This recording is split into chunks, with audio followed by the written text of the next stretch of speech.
অনেক সময় নিজের বেখেয়ালির জন্যই হোক আর যেভাবেই হোক মাছ একটু নরম হয়ে যায়। আবার বাজার থেকে আনার পরে ফ্রিজে দীর্ঘদিন থাকার ফলে মাছ একটু শুষ্ক ড্রাই হয়ে যায়। তো মাছের তখন রেগুলার যে রেসিপিগুলো সেগুলো কিন্তু ভালো লাগে না। হ্যাঁ, তো আজকে আমি আপনাদের জন্য এমন একটি রেসিপি বানিয়ে দেখাবো যেটা কিনা মাছ এরকম ড্রাই হয়ে গেলেও ভালো লাগবে। সো হ্যালো ভিউয়ার্স, আসসালামু আলাইকুম, welcome to my life and passion video channel.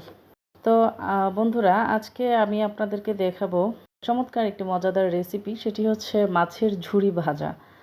So আমি আশা করব আপনারা আমার সাথেই থাকবেন আর এই রেসিপিটি দেখবেন।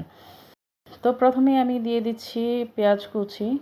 তেলে পেঁয়াজ কুচি দিয়ে দিচ্ছি। পেঁয়াজ কুচি দিয়ে ভালোভাবে ব্রাউন কালার হওয়া পর্যন্ত এটা আমি ভেজে নিব। পেঁয়াজ ব্রাউন কালার হয়ে আসলে আমরা দিয়ে দিব 1.5 চামচ পরিমাণ রসুন বাটা, আধা চা চামচ দিয়ে দিব আদা বাটা, দিয়ে আমরা এটা ভালোভাবে মিলিয়ে নিব। তারপরে হচ্ছে দিব আমি লবণ দিয়ে দিচ্ছি অল্প, কারণ এর আগে মাছটা সিদ্ধ করার জন্য আমি লবণ ব্যবহার করেছিলাম। দিয়ে দিচ্ছি 1 চামচ পরিমাণ মরিচের গুঁড়া, আধা চামচ পরিমাণ হলুদের গুঁড়া। এগুলো দিয়ে আমি খুব ভালোভাবে মিক্স করে নিচ্ছি। এগুলো ভালোভাবে মিশিয়ে নেওয়ার জন্য আমি একটু পানি অ্যাড করে দিচ্ছি এখানে।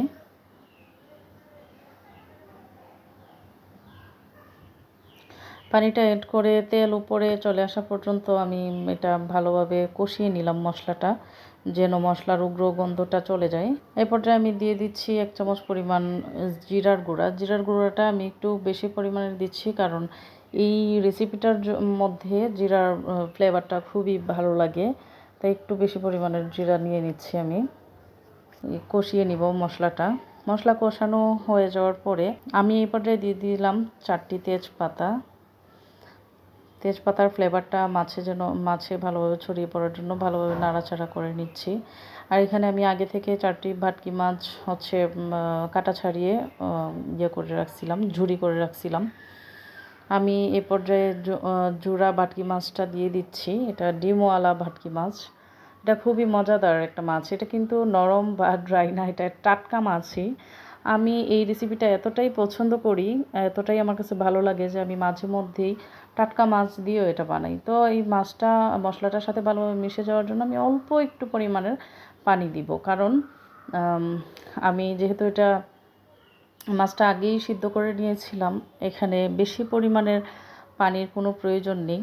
তো আমরা অল্প একটু পানি দিয়ে দিচ্ছি। পানি দিয়ে এটা ভালোভাবে নাড়াচাড়া করে মিশিয়ে নিচ্ছি যতক্ষণ পর্যন্ত না ঝুরঝুরা হয়ে যায়। যেহেতু এটার নাম ঝুরা ভাজা, হ্যাঁ, মাছের ঝুরি ভাজা রেসিপি, তো এটা যতক্ষণ পর্যন্ত ঝুরঝুরা না হয়ে যায় ততক্ষণ আমরা এটা ভেজে নিব। এবার আমি দিয়ে দিচ্ছি ধনিয়া পাতা।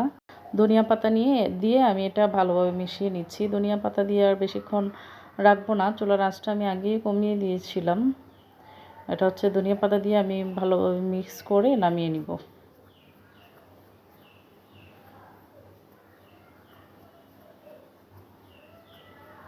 আচ্ছা, আমার এই রেসিপিটা কিন্তু একদম অলমোস্ট হয়ে গেছে। আমি এখন এটা নামিয়ে নিব, সার্ভ করে নিব। এটা সার্ভ করার জন্য আমি একটা বড় সার্ভিং প্লেট নিয়ে নিয়েছি। দেখেন আমার এটা দিয়ে ধোয়া উঠছে একদম। গরম ভাতের সাথে কিন্তু আমার এই রেসিপিটা খুবই ভালো লাগবে, খুবই মজার। আর হ্যাঁ, আমি এর মধ্যেই আমার বাসায় যেহেতু লেবু পাতা ছিল না, আমি এখানে 2টা লেবুর খোসা এড করে দিয়েছিলাম। লেবুর খোসা থেকেও লেবুর ঘ্রাণটা, স্মেলটা পাওয়া যায়। লেবু পাতার যে স্মেলটা, এটা আপনারা কিন্তু দেওয়ার চেষ্টা করবেন যদি আপনাদের কাছে থাকে, আর যদি না থাকে এরকম লেবুর একটা খোসা দিয়ে দিবেন। এভাবে আমি এটা সার্ভ করে নিচ্ছি। আপনাদের কাছে কেমন লাগলো অবশ্যই জানাবেন, কমেন্টে জানাবেন। আর হচ্ছে যদি ভালো লাগে আরও নতুন নতুন রান্নার ভিডিও পাওয়ার জন্য আমার চ্যানেলটা সাবস্ক্রাইব করে দিবেন আর আমার পাশে থাকবেন। যার কাছেই যেমন লাগুক আমাকে কমেন্ট করে অবশ্যই জানাবেন। ভালো লাগলেও জানাবেন, খারাপ লাগলেও জানাবেন। তো সবাই ভালো থাকবেন। আল্লাহ হাফেজ।